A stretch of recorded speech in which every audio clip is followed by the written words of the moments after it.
pessoal, mais uma aula de número 14. Toda quinta-feira, uma aula nova para você. Hoje com um tema super interessante: modificações no recurso administrativo através da portaria 1156, de 13 de setembro de 2023. Então, foi uma alteração recente e eu vou trazer todos os pontos aqui para você. Vamos lá? Então, tá aqui, pessoal, nossa aula 14, modificações no recurso administrativo, portaria 1156.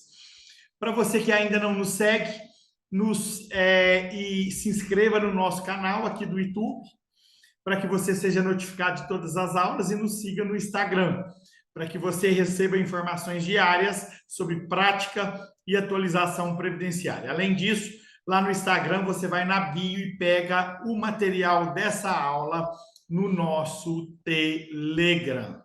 Eu convido a você para nos acompanhar em todas as nossas redes sociais, porque nós temos uma plataforma onde, de forma gratuita, você se especializa e acompanha tudo de novo que sai na área previdenciária.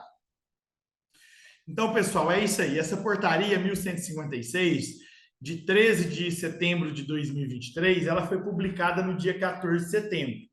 E ela alterou a portaria 996, de 28 de março de 2023, que foi publicada no dia 29, que é uma das portarias que saiu com a IN 128. Essa portaria 996, ela regulamenta o recurso administrativo na visão do INSS.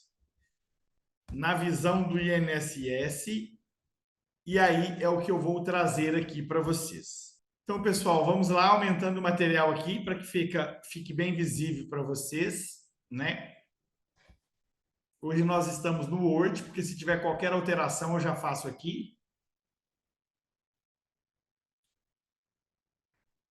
Então, pessoal, essas modificações foram realizadas para se alinhar ao regimento do CRPS. Como eu disse, é uma visão do INSS. É a regulamentação do INSS. Uma portaria da Diretoria de Benefícios do INSS, a DIRBEN, que ofende em alguns pontos, em alguns casos, o regimento interno do CRPS, né? O INSS entrando na seara do CRPS de forma totalmente ilegal. Na verdade, o INSS nem deveria ter essa portaria, mas vamos estudá-la, porque é o procedimento que o INSS segue. E naquilo que tiver contradição com o CRPS, nós vamos falar aqui para você, para que você saiba como agir. A primeira modificação foi a inserção do parágrafo 4º do artigo 7º da portaria 996, portaria 996 de 2022, que foi alterada pela essa portaria 1156 de setembro de 2023. A portaria principal, então, é a 996. Como que você acha a portaria 996, IN 128 e todas as outras portarias?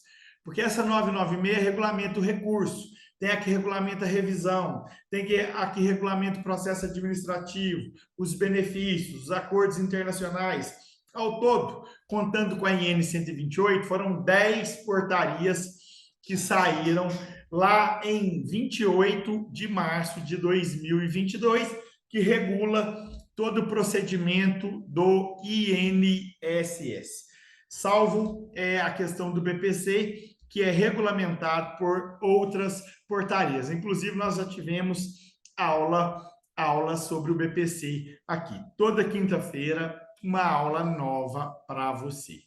Então, a portaria 996 foi alterada no seu artigo 7º, com a inserção do parágrafo 4º.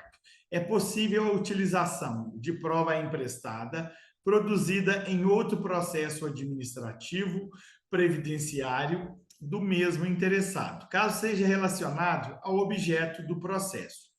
Pessoal, então olha para você ver aqui, ela regulamenta a questão da prova emprestada. Na prática, quando a gente interpõe um recurso, a gente já junta todas as provas.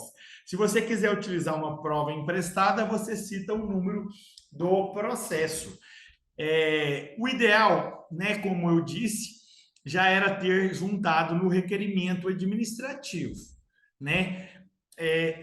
Ou no recurso administrativo. Se não o fez, pode pedir essa prova emprestada e juntá-la na propositura do recurso, bem como prova de terceiros, o que não foi mencionado nesta norma. Então, aqui está falando só de provas do mesmo interessado, mas se a gente vai entrar com o processo de aposentadoria da esposa e eu quero utilizar as provas que está no processo do marido, eu posso pedir, citando o número do processo, para utilizar aquelas provas também.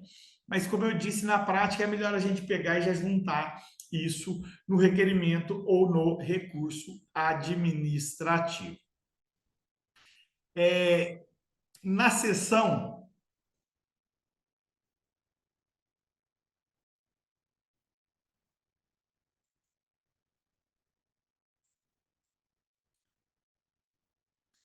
Na seção 12, sobre a reafirmação da DER, nós tivemos alteração aqui com relação ao artigo 21. Nesse artigo 21, foi alterado os 3 primeiros parágrafos e incluído o parágrafo 4º e o parágrafo 5º. É o que nós vamos ver aqui agora. Então, eu usei a sistemática de colocar aqui para vocês o artigo e logo abaixo eu já faço o comentário.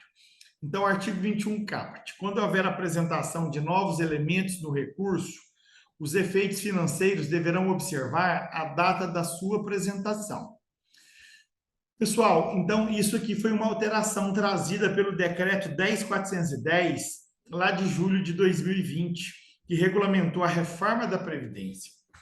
Antes, a previsão era que, até a data do julgamento, da sessão de julgamento do recurso administrativo, você poderia juntar a prova nova, qualquer prova. E essa prova não interferiria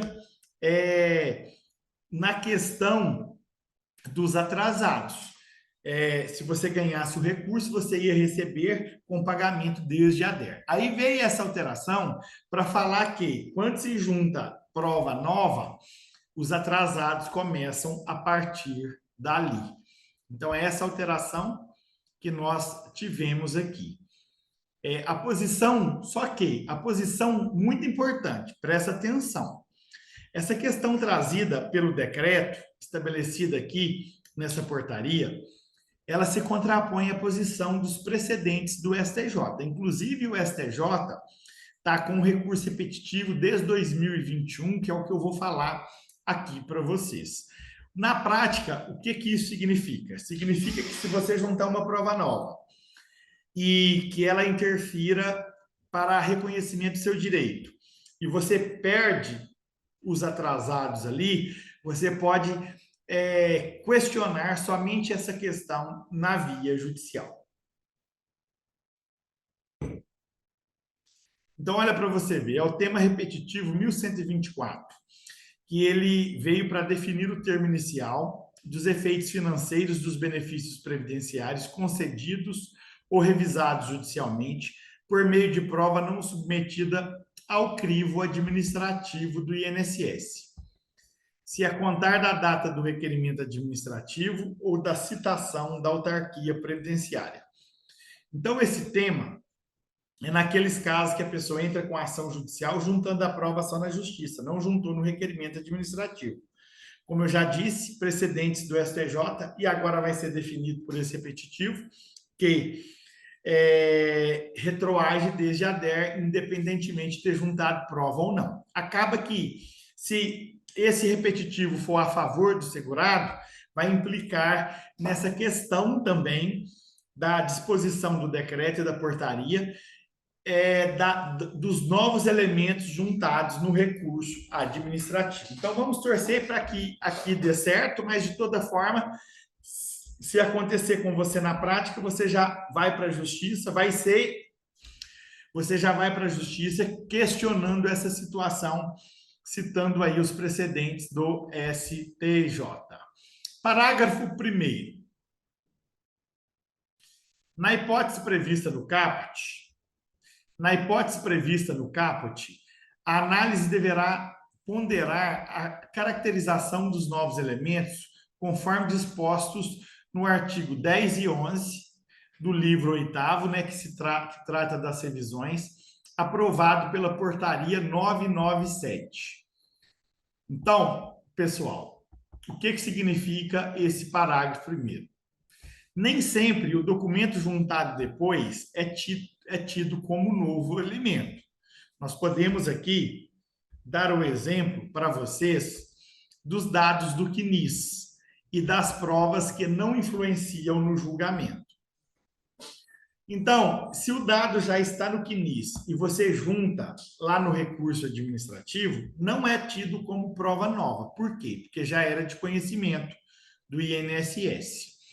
E se você junta uma prova nova e já tem provas no mesmo sentido que foram juntadas anteriormente, você vai reforçar na sua peça recursal e também na sustentação oral, no dia da sessão de julgamento, que apesar da juntada de novas provas, o direito já foi configurado pelas provas já juntadas anteriormente, e pede para que isso não interfira na fixação da data do início do benefício, né? Para você não ter prejuízo nos atrasados. Então, pessoal, esse parágrafo primeiro aqui, eu deixei aqui à disposição lá da portaria 997 para você, que fala o que são novos elementos e o que não são considerados novos elementos. Depois você dá uma lida aqui, porque isso aqui é muito importante, para você realmente identificar o que vai interferir na juntada de um novo documento em novo elemento ou não, ok? Inclusive, já foi disposição, salvo engano, da aula anterior, onde a gente tratou sobre a revisão. Nós tratamos sobre a revisão e eu estudei isso aqui com vocês. Então, basta vocês darem uma lida aqui, tá bem? O parágrafo 2º, que também foi alterado, fala o seguinte: caso o INSS não concorde, tá aqui, pessoal, parágrafo 2º, caso o INSS não concorde com o entendimento do CRPS quanto à fixação da DER e caiba recurso especial o incidente processual, deverá o INSS devolver o processo ao CRPS para prolatar nova manifestação e decisão. Esse dispositivo não tem previsão regimental e fere a competência do CRPS. Ele não será seguido, porque é um abuso por parte, né, do INSS. Ele está entrando na seara do CRPS. Se o INSS não concorda com a decisão do CRPS, ele tem que colocar o rabinho entre as pernas e simplesmente cumprir, porque não cabe a ele questionar a esse respeito. Então, isso aqui é manifestamente ilegal, essa situação, né? E fere o regimento do CRPS, que manda o INSS cumprir as suas decisões. O CRPS, pessoal, é o órgão que vai julgar as decisões do INSS. Ele está hierarquicamente submetido às decisões do CRPS. Na hipótese, parágrafo 3º, na hipótese dos novos elementos serem utilizados na fundamentação do acordo como elementos de convicção e não existir manifestação do órgão julgador, determinando a manutenção da DER original, o INSS deve fazer a reafirmação da DER de ofício, por força dos parágrafos 6º e 7º do artigo 176 e parágrafo 4º do artigo 347 do CRPS. Pessoal, aqui, ó, se a junta ou a CAGE não manifestar com relação à retroação desde a DER, e se tiver tido a juntada de novos elementos no recurso, o INSS vai reafirmar a DER lá na propositura do recurso. Mesmo juntando novos elementos, se já existia documentos para configuração do direito, deve ser pedido na peça recursal e em sustentação oral para garantir a manutenção da DER. Então, o que acontece? Sempre que a gente entrar com recurso administrativo, a gente deve frisar essa questão na nossa peça recursal, que ou não para que haja concessão do benefício, o pagamento desde a DER. E principalmente se a gente juntou novos elementos e esses elementos não juntamos novos documentos e esses documentos não configuram novos elementos, como eu já falei para vocês. Ou que essas novas provas já tem prova juntada e a gente vai pedir a manutenção do pagamento desde a DER. E isso também deve ser expressado, né, na sustentação oral. Eu sempre falo, em todas as oportunidades, que sempre deve ser feito sustentação oral nas sessões de julgamento, tanto das juntas de julgamento como das câmaras, tanto nas juntas de recursos, né, que é a primeira instância recursal do Conselho de Recursos, quanto nas câmaras de julgamento. Pessoal, e o parágrafo 4º, em se tratando de recurso de decisão indeferitória, caberá a fixação da DER na data de apresentação do novo elemento, que poderá ocorrer em qualquer fase do processo, antes da decisão de última e definitiva instância.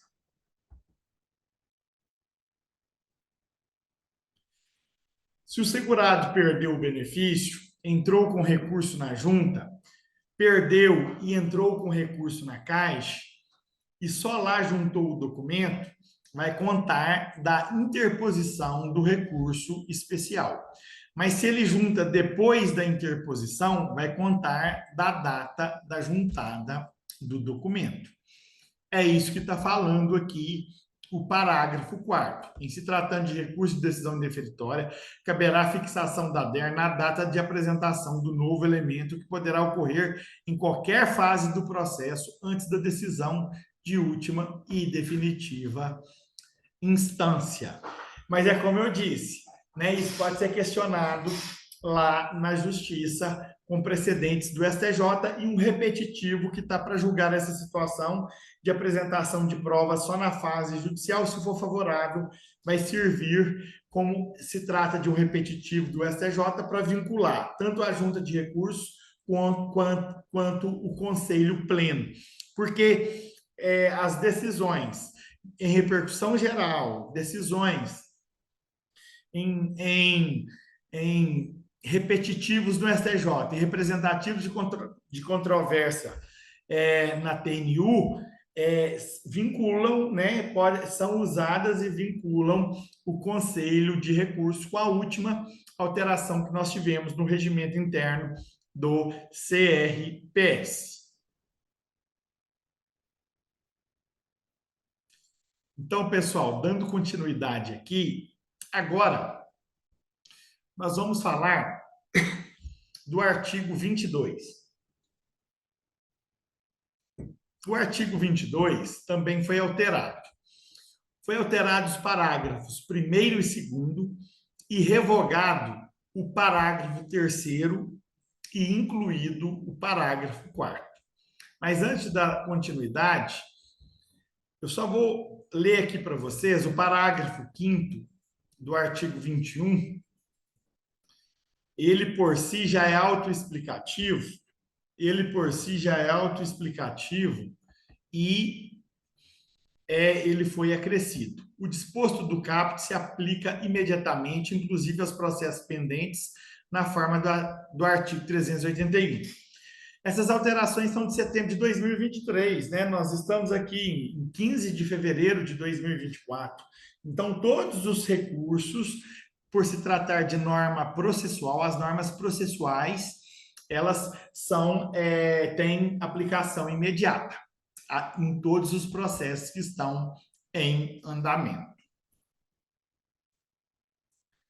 Então, agora, pessoal, agora aqui, no artigo 22, como eu disse, foram alterados os parágrafos 1º e 2º, incluído o parágrafo 4º, né? O parágrafo 3º foi revogado. Então, vamos lá. Salvo disposto em contrário no acórdão, e se houver autorização do interessado no requerimento, será verificada a implantação dos requisitos para mais de uma aposentadoria na data do cumprimento do acórdão, caso em que caberá a reafirmação da DER para a data da implementação do benefício mais vantajoso. Então, ó, o INSS, nesse caso de reafirmação da DER, o INSS intima o segurado para verificar se ele aceita ou não. Cabe ao profissional fazer essa análise e requerer na sessão de julgamento com base também no enunciado primeiro do CRPS. Então, o enunciado primeiro trata dessa situação de reafirmação da DER. O INSS nada mais veio regulamentar isso aqui, que já está previsto pelo enunciado primeiro do CRPS. E o INSS sempre tem que intimar a parte para ver se ele aceita ou não.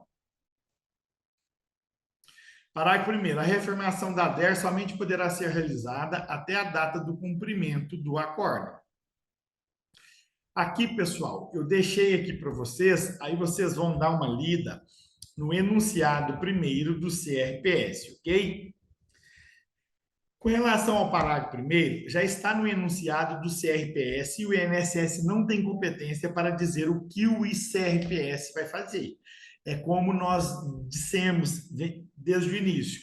O INSS está entrando na seara do CRPS e, obviamente, que isso, o CRPS, né, não está nem aí pela disposição do INSS. Naquilo que confronta, vale o que está lá no regimento do CRPS. Parágrafo 2º. Não há necessidade de manifestação do CRPS acerca da reafirmação da DER. Então, pessoal, o INSS pode reafirmar a DER sempre com autorização do segurado, como eu já disse. Exemplo, a decisão da junta demora, né, ou da Caixa, para ser cumprida, e o segurado adquire o direito a uma regra melhor de aposentadoria. O INSS pode, né, com aquiescência, e aí ele manda uma exigência lá para o segurado para ele ver se ele aceita ou não a reafirmação, e aí não precisa de autorização da junta. O que não pode é o INSS, se ele fizer, mas não é assim que ele tem se manifestado, já conceder lá o benefício com a reafirmação da DER. Por exemplo, se ele aumenta R$50, se aumenta R$50, é um benefício de 2.050.